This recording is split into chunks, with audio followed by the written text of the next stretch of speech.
All right, hey, welcome back. Appreciate you tuning in to hear another couple of thoughts from my study in the book of James with my wife. So, this next portion of James, there's a couple of interesting things that stand out to me. And the first one is a verse most people are familiar with, which is to be quick to hear, slow to speak, slow to wrath. Right? And so, when I used to read this verse, I would think about these kind of always being in relation to one another, meaning that as long as my hearing or desire to hear is more than my desire to speak, somehow I'm fulfilling, the command in this verse. But if you actually pay a little closer attention to the verse, these are not given in relationship to one another. They're three distinct commands. And so if I think about being quick to hear, not as a comparison to how quick to speak I am, but just as a standalone idea, right? What does it mean to be quick to hear?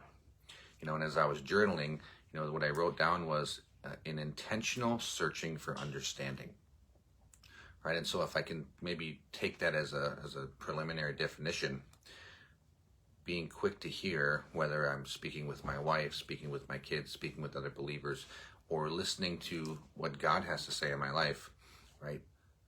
That intentional searching for understanding, right? If I can bring that attitude of desire to learn into every circumstance, it's going to have a huge impact in the way that I interact with other people and even in my walk with the Lord. And so the next thing that stood out to me is a little farther down, a few verses down, it says, be doers of the word and not just hearers, right? And so that's something that's seemingly easy to comprehend and apply when it comes to a specific action or command, like be quick to hear, right? Do not do this, right? There's some things that are very kind of straightforward as they pertain to practical ideas in our lives, right? But when we apply that same idea to bigger concepts, like go out into all the world and preach the gospel, making disciples, right? All of a sudden now, it's like, how do I be a doer of that, right? Maybe I'm feeling like I'm not prepared for that, right?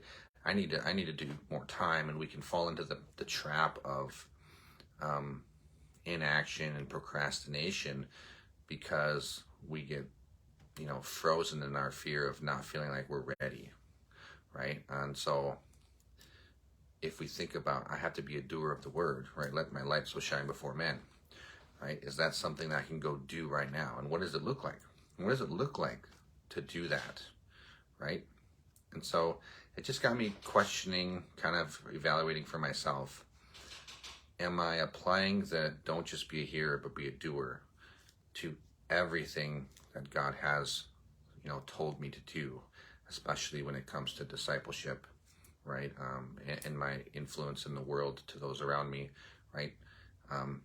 It's easy to apply that idea of doing to our practical daily personal life more than it is to how our lives relate to the people around us, right? And all of a sudden, now we get nervous, and now we get scared. Maybe you're feeling like we're not prepared, and and we get that procrastination, and like, hey, I gotta do more. I gotta study. I gotta get ready. Gotta get ready.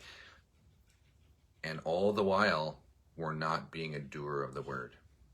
And so I would just encourage you, if you find yourself in that place where you feel like God's maybe putting stuff on your heart to do or to reach out or to, share, and you're struggling to find the courage or to feel like you're prepared to go do it, just go do it.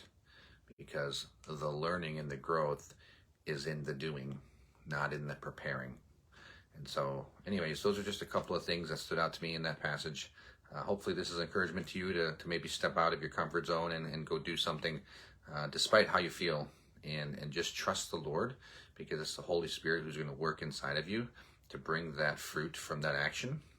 It doesn't rest on you. It doesn't depend on you. It just depends on your willingness to yield and let the Holy Spirit work through you. And so I think there's an element of faith that accompanies our action as well. So anyways, hope that is an encouragement to you. Hope you have a great rest of your day. Take care.